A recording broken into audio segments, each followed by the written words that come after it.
السلام عليكم ورحمة الله وبركاته. الشيخ سعد حرجينا في عنت هاي سيد أكتهاي واحد أهيد قفكي سوق مقادية محاضرة دي كوساب سنيد أيريسكا هذا بس سؤالين كهويدين دونا إن شاء الله وايدتك هو بدن عذر كان أيريسكا لدا أم بهج أي فيوا دتك هو بدن وكل وايو سؤال شراب نوع حرنا ساعة عذر كان أيريسكا سيدين لو هرتي كرا بسم الله الرحمن الرحيم سؤال شاد ويديسه يو كدعا عذر كني xilliga laba kun iyo afar kulay cudurka ayriska ayaa aad u jiray cudurkaasi waxa uu ku dhacaa waa dhalinyarada waayo iyaga ayaa dee laga yaabaa inay fududaadaan oo meelo galgalaan kaabal sheekha oo ka hadlaya mawduucan ayriska dhalinyarada dhageysan كل يوم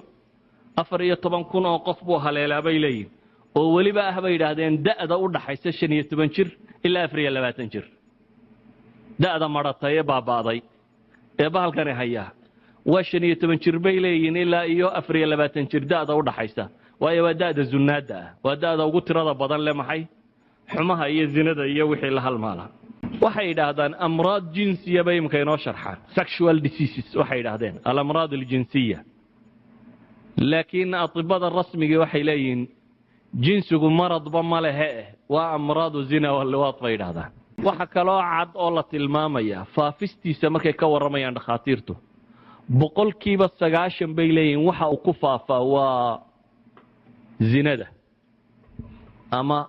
waa galma dhaafkaasi iyo wixii la halmaala waliba 90 kaasay si kala qaybeen 90 kaasi bay dhaadaan boqolkiiba 60na waa zinada caadiga boqolkiiba 40na waa qowmuluudka waxay dhaadaan boqolkiiba 5 in kamid ah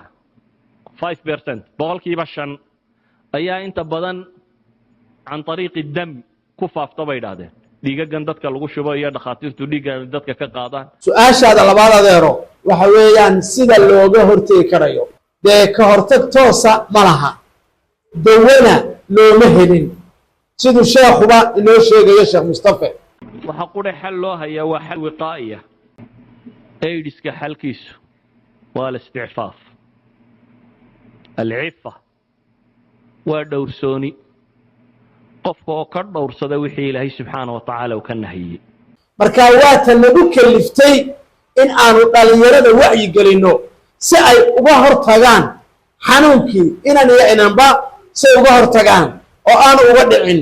oo insha Allah ay noo soo baxaan jiil dhalinyaro ah oo ducaada oo culimada ku xiran oo dhimbiisha culimada ka qaata muhaadaradan ka xagga dambe waxa ku jira su'aalo aanu sheekha weydiinayno wuxuu ninkan yidhi BBC-du baryahan dambe waxay dhiirigeliyaan isticmaalka qalabka dhiirigeliya sinada sheekh maxaad kula talinaysaa BBC-da iyo shaqaalaheedaba waxaas ay dadka ku dhex wadaan BBC-da Ingiriis baa loo talaynogama baahnaa waana runtii maqlay waxaan laga soo daayo maadaama ay markaa afaf kalena ku sii daayaan waa program ay wadato ba ka muuqata qolada BBC-da maamusho dhan oo waxaan xusnu dhan waxaan u qaaday markaa nimankii Soomaaliyeed meesha joogay inaanay malayo shaqo ku lahayn bahalkan faafintiisa wallahu a'lam waxaanu u galay dowran u qabanay waxaanu soo diyaarinay haddana